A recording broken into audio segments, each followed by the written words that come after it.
नमस्कार, मैं डॉक्टर के पांडे आज फिर चाइल्ड हेल्थ गुरुकुल के लिए। बहुत सारे लोगों के बच्चे जब बड़े होते हैं, ख़ासतौर से 6 महीने से जब बड़े होते हैं तो खिलौने खरीदते हैं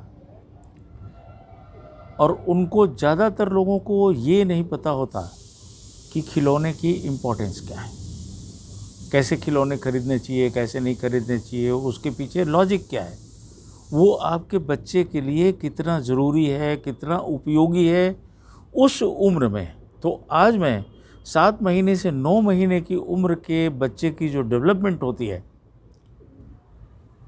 और उसके हिसाब से आपको क्या खिलौने खरीदने चाहिए, उसके बारे में आपको बताने जा रहा हूँ। पहले बच्चे की क्या डेवलपमेंट होती है उसको समझने की कोशिश करें। इस उम्र में बच्चा रिपीटिटिव एक्शन करता है, पसंद करता है। उसके मोटर स्किल्स काफ़ी तेज़ी से डेवलप होते हैं, मतलब हाथ पैर चलना शुरू होगा और सब चीज़ें शुरू। और बच्चा हैंड आई कोऑर्डिनेशन सीखता है। हाथ से कोई चीज़ फेंकेगा, आंखों से उसका कोऑर्डिनेशन होगा कि कहाँ गई, क्या गया। तो 3 चीज़ें, मोटर स्किल्स बहुत तेज़ी से डेवलप होंगी, हैंड आई कोऑर्डिनेशन होता है और बच्चा रिपीटिटिव एक्शन करता है। अब आप इसको कैसे यूज़ कर सकते हैं खिलौनों में। रिपीटिटिव एक्शन का क्या मतलब हुआ कि जैसे बच्चा कोई भी चीज़ होगी उसको बार बार फेंकेगा, एक्सपेरिमेंट भी करता बच्चा। चौथी चीज़, एक्सपेरिमेंट में क्या होता है कि जैसे आपने कोई कागज़ दिया, कोई भी खिलौना दिया, कोई भी ऐसी चीज़ दी, उसको पकड़ेगा, उसको दबाएगा, उसको तोड़ मरोड़ उसको करेगा, उसको मुंह में डालेगा, उसको फिर फेंकेगा, फिर उठाएगा, वगैरह वगैरह। इससे क्या होता है, बच्चा मान लीजिए कोई चीज़ आपने उसके हाथ में दिया, वो खाने की चीज़ नहीं है, उसको नहीं पता खाने की चीज़ है, उसने उसको मरोड़ा, तोड़ा, फेंका, सब कुछ किया, फिर उसको मुंह में डालता है। उसको पता लगता है भाई कड़ा है, कैसा है, हार्ड है, सॉफ्ट है, टेस्ट उसका कैसा है, सुगंध उसकी पता लगती है जब मुंह के पास जाता है। तो इन सारी चीज़ों से बच्चा सीखता है बहुत सारी चीज़ों के बारे में और वो अपने से एक्सपेरिमेंट करके सीखता है। तो आपको जो भी खिलौने खरीदने हैं, इस तरह की बातों को ध्यान रख के खरीदना है। अब इसमें कैसे खिलौने खरीदें वो मैं आपको एक एक करके गाइड करने जा रहा हूँ कि आप वैसे खिलौने खरीदेंगे तो बच्चे का विकास ज़्यादा अच्छा होगा, आपका बच्चा ज़्यादा जल्दी सीखेगा, ज़्यादा बढ़िया तरीके से सीखेगा। अब इसमें कोई भी खिलौना खरीदें तो पहली चीज़ वो खरीदें जो वो फेंक भी सके। जैसे बॉल खरीद सकते हैं, बॉल अच्छा है, बच्चा फेंकेगा, फेंक के उसको मुंह में भी डालेगा और सब चीज़ें भी करेगा। अब बॉल में खाली ये ध्यान रखें थोड़ी बड़ी साइज़ का खरीदें जो वो पकड़ भी सके, फेंक भी सके, हल्का होना चाहिए। कलर उसमें बहुत ज़्यादा नहीं होना चाहिए और कलर ऐसा नहीं होना चाहिए जो छूट के उसके मुंह में जाए, क्योंकि बच्चा उसको चाटने की कोशिश करेगा, तो चाटेगा या मुंह में डालने की कोशिश करेगा। तो ये चीज़ ध्यान रखें। अब बॉल जब फेंकता है तो बच्चा क्या होता है, बॉल उठाया बच्चे ने, फिर बॉल की तरफ देखा, फिर जहाँ फेंकना उसका गोल है, मान लीजिए एक कोने में घर के आपके फेंक रहा है, उसको फेंकेगा, फिर दूसरी तरफ फेंकेगा, फिर कहीं और फेंकेगा, फिर उठाएगा, फिर फेंकेगा। तो बॉल जब फेंकता है तो वो उसकी आवाज़ें सुनता है, उसकी फील लेता है, बॉल को उठाने में उसको वेट का पता लगता है, बहुत सारी चीज़ें सीखता है। तो बॉल एक अच्छा ऑप्शन है जो सस्ता है, बढ़िया है और आप उसको बार बार साफ भी कर सकते हैं, तो वॉशेबल होना चाहिए। लकड़ी के खिलौने आप खरीद सकते हैं, ऐसे खिलौने खरीदें उसमें कलर पेंटिंग ना हो, क्योंकि बच्चा मुंह में डालेगा। नेचुरल कलर में हो, जो भी हो उसका उसी में रहने दें, या निकलने वाले पेंट उसमें ना लगे हो, ज़्यादा अच्छी बात है। हल्के होने चाहिए क्योंकि बच्चा उसको मजबूत होने चाहिए, क्योंकि उसको भी फेंकेगा, उसको भी मुंह में डालेगा। लेकिन लकड़ी के खिलौने भी आजकल बहुत आ गए, वो आप ले सकते हैं।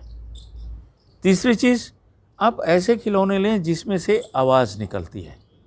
आवाज़ जब निकलेगी तो बच्चा उसके मन में ये एक तरह से उत्सुकता होती है कि आवाज़ कैसे निकल रही है और आवाज़ों के बारे में वो समझना चाहता है। तो तरह तरह की आवाज़ें जिन खिलौनों में निकलती है उनको भी कोशिश करें। कलर अलग अलग होने चाहिए, क्योंकि बच्चे को कलर का थोड़ा थोड़ा महसूस एज ग्रुप में होने लग जाता है। तो डिफरेंट कलर के होंगे, डिफरेंट आवाज़ें उसमें से निकलेंगी। चलने वाले खिलौने, मोबाइल हो तो भी अच्छा है, बच्चा इन चीज़ों को समझने लग जाता है और अपने से चल के सीखता है। उसको जब चलाएगा खिलौने को तो कोई गाड़ी ले सकते हैं, कोई कार ले सकते हैं, कोई और खिलौना ले सकते हैं। आवाज़ होना चाहिए, कलरफुल होना चाहिए और उसमें से मोबाइल होना चाहिए। तो ये 3-4 क्राइटेरिया उसके हो गए। सॉफ्ट टॉयज़ भी ले सकते हैं, लेकिन आजकल हम लोग नहीं रिकमेंड करते क्योंकि सॉफ्ट टॉयज़ साफ करना थोड़ा मुश्किल होता है और आजकल कोविड का काल चल रहा है तो अच्छा है क्योंकि रोज़ आप साफ़ कर नहीं सकते और वो थोड़ा मुश्किल होगा। तो ये 3-4 जो मैंने आपको बताए हैं, इस तरह के खिलौने आप ऑप्ट कर सकते हैं। मार्केट में बहुत सारे ऑप्शंस हैं जो आप ले सकते हैं।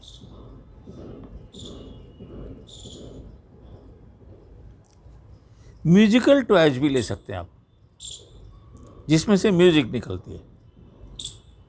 बहुत सारे खिलौने आते हैं, हल्का सा दबा दिया म्यूजिक आती है, कोई बटन से म्यूजिक चल जाता है, वो भी ले सकते हैं। डिफरेंट म्यूजिक को बच्चा सुनेगा। और सबसे अच्छा, सबसे सस्ता, अगर आपके बच्चे को पसंद है उसको डिस्करेज मत करिए। कई बच्चे होते हैं जिनको बर्तनों से उनको आसानी मिलती है, बर्तनों से वो इंजॉय करते हैं। घर के आपने बर्तन दे दिए डिफरेंट साइजेस के, डिफरेंट शेप के, कटोरी दे दिया, ग्लास दे दिया, प्लेट दे दिया, चम्मच दे दिया। अब चम्मच को कटोरी पे मारेंगे, देखेंगे कैसा लग रहा है। कटोरी ग्लास को अरेंज करने की कोशिश करेंगे, प्लेट के ऊपर उसको रख के देखेंगे, पटक के देखेंगे, तो हो सकता है खिलौने आप ये जो बर्तन हैं आपके टूट भी जाए। लेकिन मैंने कई बच्चों को देखा है और पेरेंट्स बताते हैं कि वो खिलौनों के साथ, वो बर्तनों के साथ कई कई घंटे खेलते रहते हैं। तो उससे डेवलपमेंट बहुत बढ़िया होता है।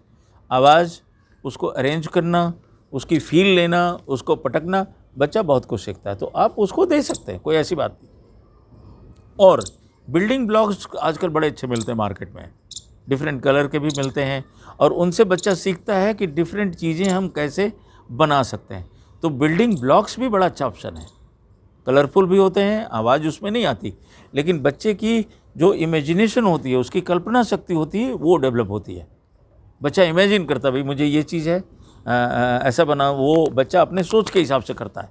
आप उसको गाइड नहीं कर सकते, लेकिन बच्चे के मन में जो ख्यालात आते हैं, जो कल्पना शक्ति उसकी डेवलप करने का, ये बहुत अच्छा तरीका है। तो ये चीज़ें जब आप खरीदेंगे तो बच्चे की कल्पना शक्ति अच्छी तरह से डेवलप होती है, बच्चे का विकास बहुत बढ़िया तरीके से होता है। एक चीज़ और ध्यान रखें कि इस उम्र में बच्चा पकड़ तो लेता है, पकड़ना उसको आता है, ग्रैस्पिंग पावर उसकी अच्छी रहती है, लेकिन बच्चा छोड़ नहीं सकता किसी चीज़ को। पकड़ तो लेगा, छोड़ नहीं सकता, छोड़ना धीरे धीरे करके आता है। तो जो भी चीज़ पकड़ें वो ये देख लें कि सॉफ्ट हो या सॉफ्ट होना चाहिए, उसमें कोई कांटे नहीं होने चाहिए, कोई नुकीलापन कहीं नहीं होना चाहिए, कहीं तीखापन, एजेस जो है उसके नहीं होने चाहिए, क्योंकि बच्चा उसको मुंह में डालेगा, ज़ोर से पकड़ेगा, अपने ऊपर भी ट्राई कर सकता है, बार बार उसको पटकेगा। तो ये 4-5 चीज़ों का जब आप ध्यान रखेंगे तो बच्चे के लिए आप बेहतर खिलौने खरीद सकते हैं। 9 महीने से बड़ा बच्चा जब होता है तो उसकी सोच बदलती है, उसकी डेवलपमेंट की स्टेज बदलती है। उसमें क्या होगा वो मैं आगे वीडियोज़ में बताऊँगा आपको। और ऐसा नहीं कि ये सारे खिलौने ख़राब हो जाएंगे आपके, उसको भी इंजॉय करेगा, लेकिन 9 महीने के बाद बच्चे का टेस्ट थोड़ा बदलता है। बच्चे की डेवलपमेंट के लिए ज़रूरतें और खिलौनों की पड़ती हैं, तो वो हम आगे आपको बताएंगे कि और डिफरेंट एजेस में या इसके पहले के एजेस में बच्चे के लिए आपको क्या खिलौने खरीदने चाहिए। आप अपनी राय ज़रूर दें वीडियोस पे कि आप क्या, आपको ये वीडियो कैसा लगा, आगे आप क्या देखना चाह रहे हैं, कमेंट ज़रूर करें। अगर आपने सब्सक्राइब नहीं किया है तो अभी के अभी सब्सक्राइब करें, जिससे और मेरी वीडियोस देख सकें। आगे फिर मिलते हैं अगले वीडियो में। नमस्कार, धन्यवाद।